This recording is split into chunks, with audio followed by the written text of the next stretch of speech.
It's Amanda here with Healthy Hydration, and today we are at the living quarters of a customer here who's been complaining about itchy, dry skin that's burning with irritation, and they believe that it's probably the chlorine in their water when they're showering.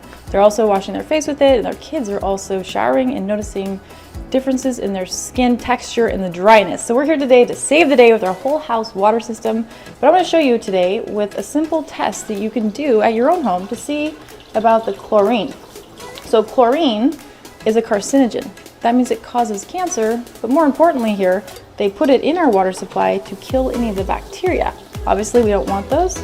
We're going to take 2 samples here of the unfiltered tap water. The new studies are suggesting that just one 10-minute shower, unfiltered, is going right into your lymphatic system, into your body, and damages your liver. They can test for it in the blood to see what you have in there based on your showering and what's happening there. Then you would drink 5 days worth of unfiltered tap water.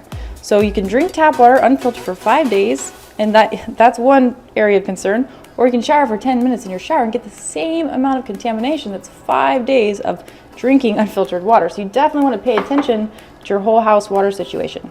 Okay, so this one here we're going to test. If it turns yellow, that means there's chlorine. So there's definitely chlorine here. No wonder why they're having such issues. And now this one is the same water, but the only difference is I'm going to put my hand in here. And when I do that, all the chlorine is going to go right into your body because your skin's your largest organ. So now, and there's over 60,000 chemicals in our tap water alone, and the EPA is only looking at 91 of those. So arsenic, pharmaceuticals, heavy metals is all going in our body because our skin's our largest organ, it's absorbing. So we're here today to save the day with our whole house water system, and while you all deserve to have one, we do complimentary water reports as well, so you can just go on our website, healthyhydration.com, and go to water analysis and fill out the form there, and we will check to see just what's in your water. And until we see you here in a little bit, be happy, be healthy, and be free.